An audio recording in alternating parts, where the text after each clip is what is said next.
मंगळारा आम आदमी पक्षान येवपी झेडपी वेंचणुका खातीर उमेदवारांची दुसरी यादी जाहीर केली। Dhargal Prasad Virnodkar, Haldona Smita Suresh Shet, Shirsai Godfrey de Lima, Calangute Manuel Cardozo, Sukur Mario Caudera, Honda Pundalik Madkar अशी जाहीर केल्ल्या उमेदवारांची नावां आसात।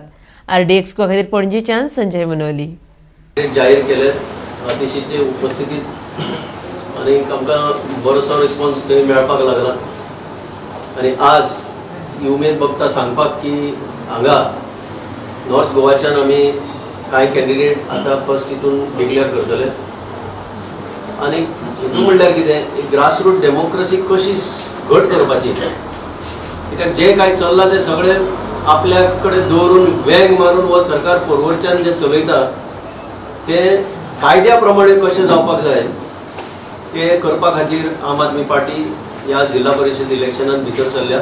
काल साऊथ गोवाचे 9 कॅन्डिडेट डिक्लेअर केले आम आदमी पार्टीन आणि आयज आमी आनी हांगा नॉर्थ गोवाचे 6 करता।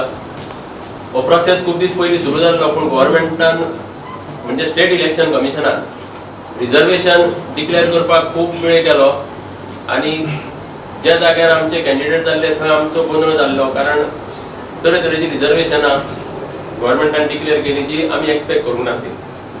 सो नॉर्थ गोवा खातीर आमचे जे आसा candidate constituency number 7 Haldona reserved for woman OBC ही आमची स्मिता शेट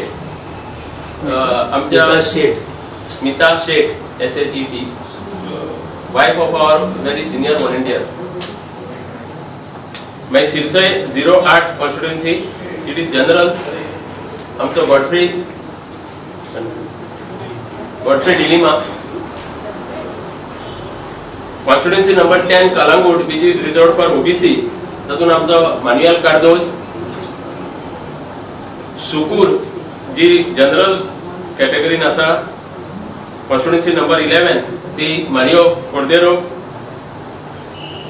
आणि कॉन्स्टिट्युएन्सी नंबर 23 होंडा जी जनरल परती आसा तो आमचो Pundalik Madkar candidate. Aam Aadmi Party is contesting the Zilla Panchayat elections because Aam Aadmi Party has always believed in grassroots politics. And in Delhi, in the past 5 years, a lot of the work that we have done in education, in healthcare, in development has been because we have been able to strengthen the politics at the grassroots. And in Goa also you can see that there are a lot of public services, amenities, schools, healthcare, garbage management, maintenance of roads, street lights, etc. All of these things, they are all in a very bad shape. There is a need for improvement. And the role of local bodies can play a very strong role in actually having better accountability, better monitoring at the ground level by the people who have to take those services. So someone who lives in an area would be the best person to decide where the street lights have to go, how they have to be maintained, and that is a role that panchayats and Zilla Panchayats need to play. But it is very unfortunate that in Goa, one can see the fact that there is no devolution of power that has happened to the panchayats and Zilla Panchayats.